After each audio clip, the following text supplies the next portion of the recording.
Assalamu Walaikum. Hello friends, how are you? Welcome back to our another video.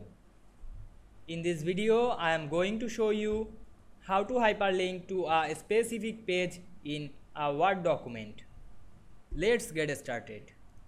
At first, we have to open a Word document. Then we want to hyperlink to a specific page.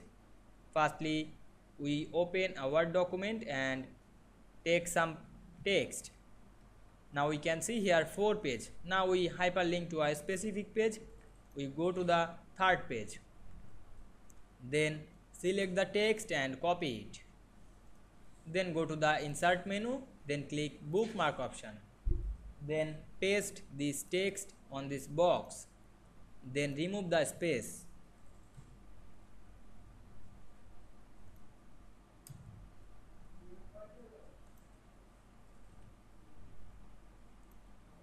Then remove the question mark.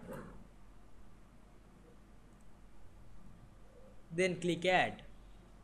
Then go back the first page and select any text. Now I select the text and click link option. Then choose bookmark. Then select the text and click OK. Finally click OK. Then press Ctrl and click the text. And we can see here, go to the specific page to use hyperlink very easily. I hope you enjoyed the video. Please like, comment, share and subscribe my channel. Thanks for watching.